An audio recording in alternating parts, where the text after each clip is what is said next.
Welcome back to Behind the Curtain Finance. This is where Thomas Manetta shares what makes him tick as a financial professional. And today, Thomas shares the second of 3 client stories. These are people who have suffered the loss of a loved one and knew nothing about their financial situation. And that's where Thomas stepped in. I'm Patrice Sikora. Thomas, tell us more. I have 2 clients that I've known for almost 20 years, and they've been clients of mine through so many of my personal life changes.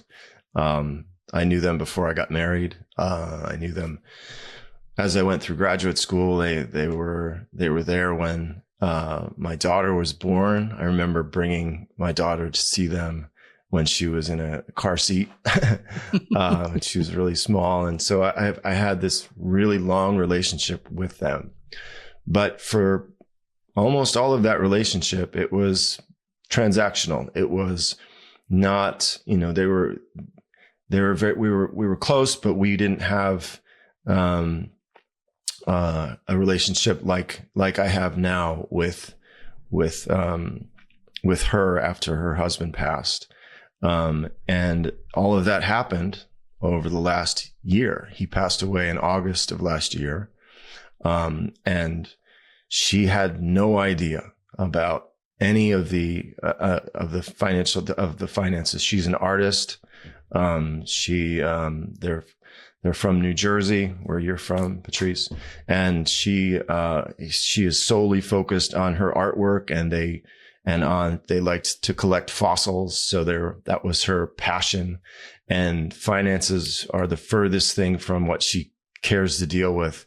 And so, when he passed, that responsibility became hers, and she was completely overwhelmed by it.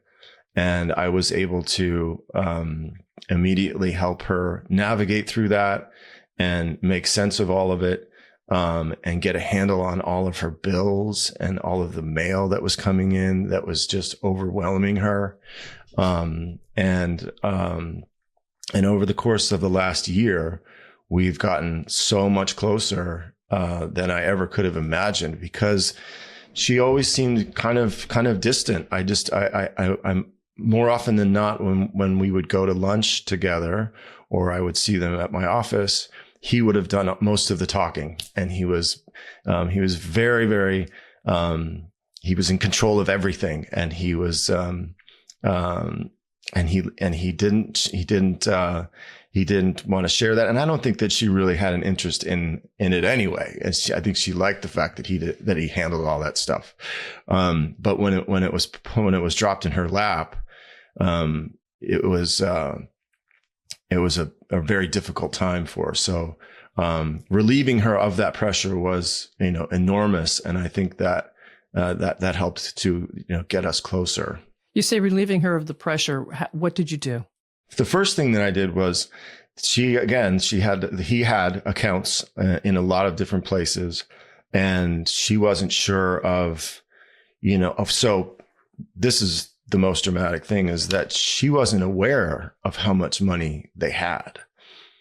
She was worried that she wasn't going to have any money. She was worried that, how was she going to take care of herself? And they have a substantial amount of money.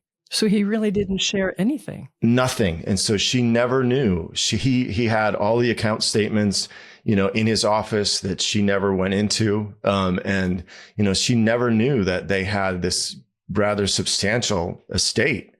And so when she did find that out, I think that made the pressure even more intense rather than making it less, because then she realized, what am I going to do with all of this? Like, I don't know what to do with this. What is all of this for? And I don't think that there was ever a time where she said, I can't believe that he didn't tell me. I think that she just kind of, she just tried to take on the responsibility, and then just became overwhelmed by it.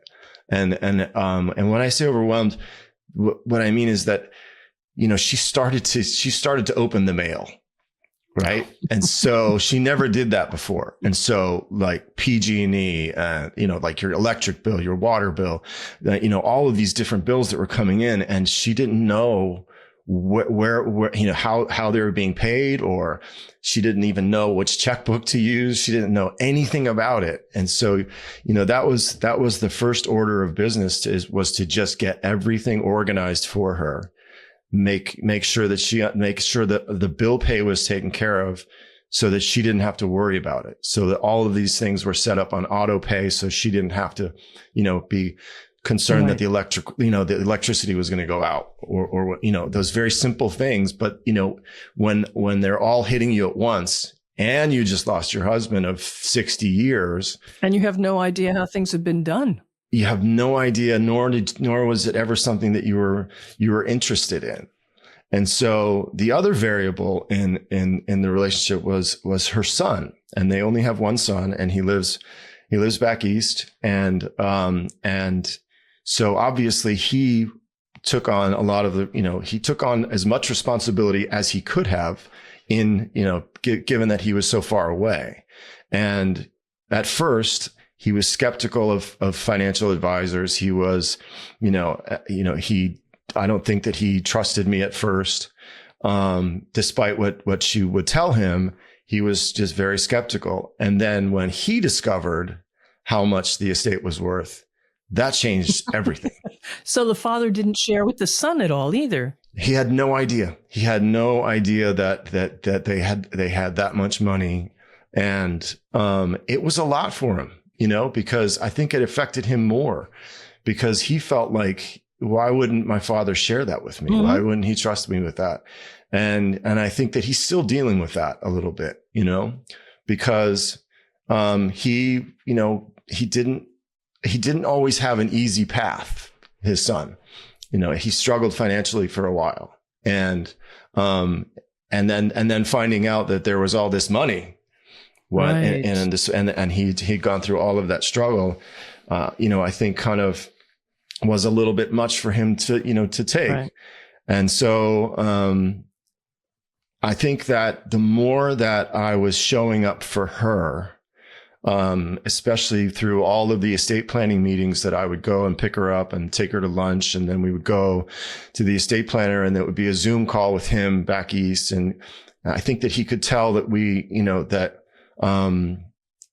that she and I had, developed a relationship that he felt comfortable with, and that mm-hmm. he was, he felt grateful that I was, sitting with her on the same side of the table. And when she had questions, she would ask me before she asked the estate planner. And I was able to almost occupy a seat for him, and make sure that she was okay. And I think that gave him a lot of peace. And I don't know, that I would have, gained her trust in the way that I did if I had been an employee for a brokerage firm, or I think that wouldn't have rested well with him either. Mm. But the fact that I owned my firm and it was my name on the door, and I was responsible for everything to make sure that it was perfect and that I wanted to do that. I think all of those things helped to kind of build that relationship in a way that it wouldn't have otherwise.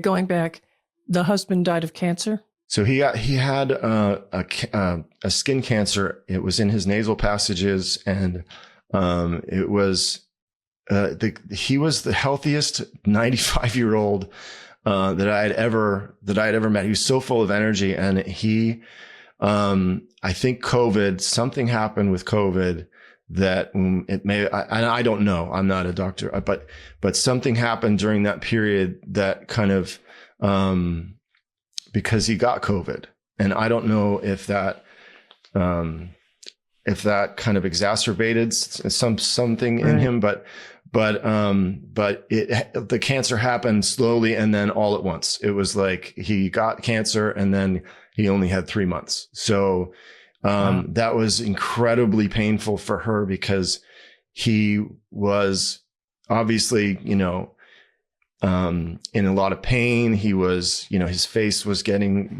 disfigured. And so it was hard for her to go sit with him. And so we would have conversations about that and how hard that is. And she was completely alone, and she's alone in this big house while he's, and he's in the hospital, and so it was just a really painful time for her. And I was, fortunate to be asked to have conversations like that with her to help her navigate through that. Did the son ever say anything to you that told you he'd finally turned the corner and yes, you were okay in his book? Well, I think that the complexity of the estate, and the fact that there was so much to do, and that I was doing so much of it so that he didn't have to worry about it. And everything that I said that I would do, I did. And I think that because I was available by text, so he would send me a text and I would immediately respond to it. And he's back east, and it would be different. The time change would be different. So he'd send me a text, at early in the morning at 5 a.m, and I would still respond to it right away. And so I think that, I was just proving myself to him, and it took time for him to get to that comfort level. But, I think that coming from a place that is authentic and that is genuine, I think it just resonates with people. I just think that they can pick up on it if they know that you have an alternate agenda, like I used to. And now when I don't, I think that it's just something that people want, but they're not used to. And then when it happens, and it's genuine, I think that they really respect that. And he said that to me. He said, I don't know how to thank you for being with my mom. I know you guys still go to lunch once a month, and, she really needs that. And it's not something that I have to do. It's something that I want to do because I really enjoy, her company. And she gave me those horses over my shoulder. Yeah. That's fantastic. Yeah. So it's for my daughter, but yeah.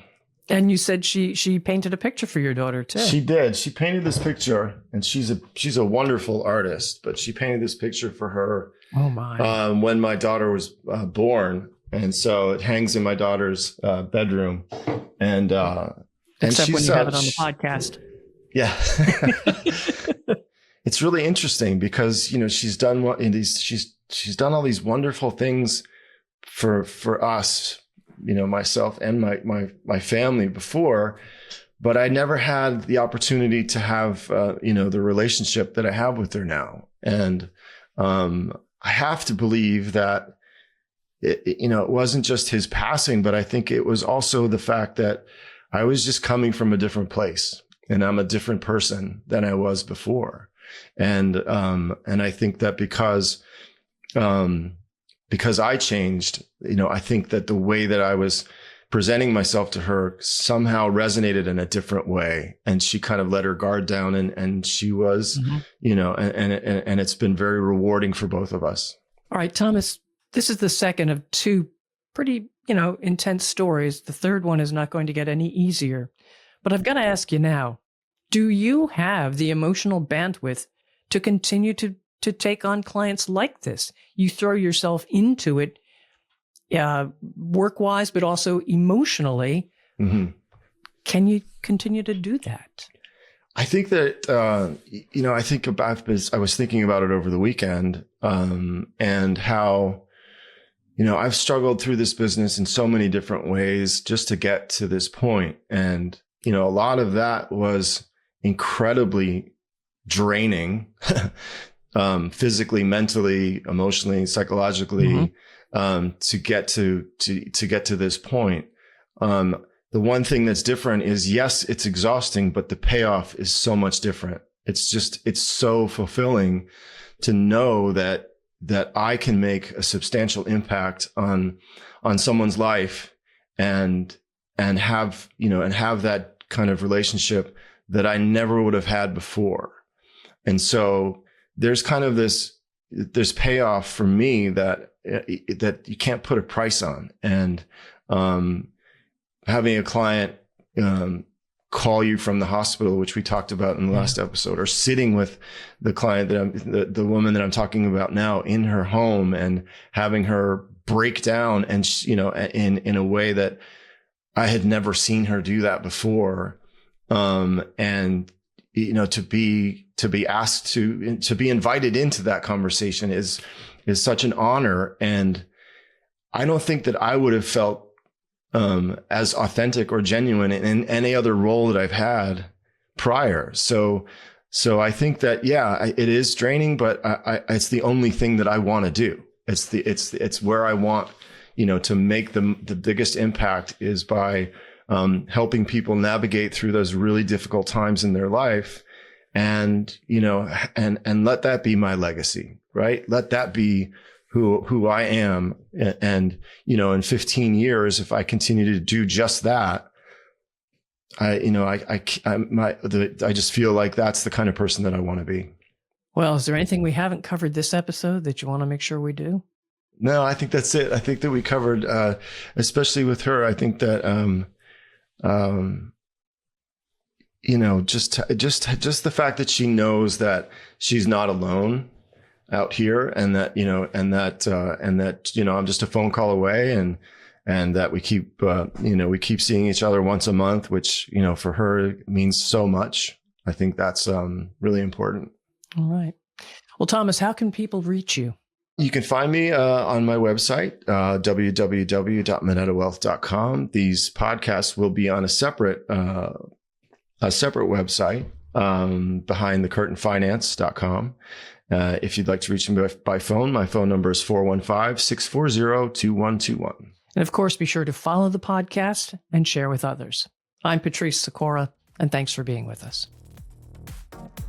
Thank you for listening to Behind the Curtain Finance. Click the follow button to be notified when new episodes become available. Visit our website at www.manettawealth.com or give us a call at 415-640-2121.